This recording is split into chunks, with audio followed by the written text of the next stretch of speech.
Hi, my name is Dell, and welcome to Comic Snags. I bought this batch of comic books for $105 from one vendor. It seems kind of like a lot, but if you wait till the end, you could actually see which comic I spent the most money on.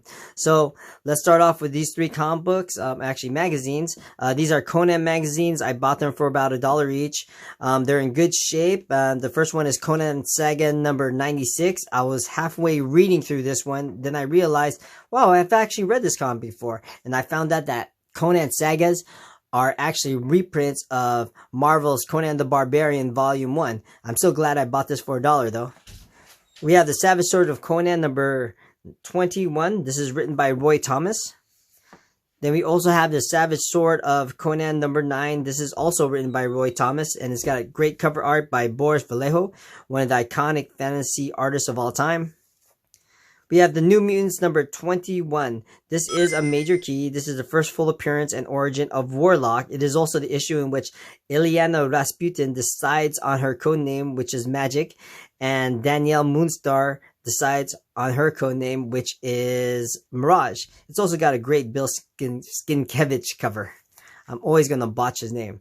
So, and then I also picked up G.I. Joe number 12 to fill out my G.I. Joe run. I also have G.I. Joe number 144, which is a minor key. This is the origin of Snake Eyes. And G.I. Joe 147. Both 147 and 144 are later in the run. And so, I believe the run ends at 155. So these are actually low prints. Then we have 68 Homefront number 1. This is a blank cover. And I actually picked up 2 of them. Then Green Arrow number 41 with this great Bill Skinkevich Joker cover. Then we have The Flash 192. I love this cover because it actually shows Flash getting slapped. Pretty funny. Then there's Flash 203. This cover actually very intrigued me a lot. Back in the day, I don't know how they created this. I want to say that they took this this photograph, and the photographer was Jack Adler, and the drawings were by Neil Adams, and they put it on top of each other. I'm pretty sure they did this in an animation cell in which Neil Adams drew this on top of a thin sheet of plastic and laid it over the photograph. I'm not quite sure. I just know that in Photoshop this could be done in 10 minutes, but back then it was probably like a very long process. I was also curious about this guy in the middle. I wasn't sure if this was like maybe someone famous, so I ended up Googling the answer for it, and I found out that Jack Adler just chose some random dude, and he put a beard on him to hide his identity. Some people actually thought it was like maybe Stan Lee or Jack Kirby, but you know, he confessed and said it was like some sort of random guy.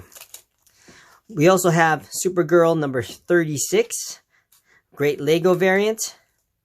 And then we have Adventure Comics number 397. I picked this up because I thought it was an interesting cover. Supergirl is trying to choose out her new outfit, and it kind of looks like a sort of teen magazine, which actually made me laugh. So I decided to read it, and I found out that her costume got damaged by these villains who use magic, and so she ended up going to Wonder Woman, and they called up a friend, Morgana, to help out Supergirl. And before both of them leave, Diana Prince goes, "Hey, you know what? You guys can't leave in those outfits. Here, let me see what I have." And she goes in her closet and she pulls out a Supergirl outfit, which was kind of funny. I don't know why she has like a spare Supergirl outfit inside her closet, and it kind of makes it look like Diana Prince is like a fashion designer. So it was kind of interesting. So I picked it up. I thought it was fun. So we have Moriarty, the Lazarus Tree. This is the trade paperback. I picked this up because it does have a couple signatures. It's a little hard to look at. This one is, I believe, Daniel Corey, and the other one is Anthony Desidew. Now we have Daredevil and the Punisher graphic novel, Child's Play. This is art by Frank Miller and Klaus Johnson. And then finally, the comic book that I spent most of my money on, it is Ultimate Fallout number 4. This is a second print. This is the first appearance of Miles Morales. It does have a couple ticks, but I got it. I'm glad I got it for the price I got because I didn't have this in my collection. Thanks for watching. Those are my snags.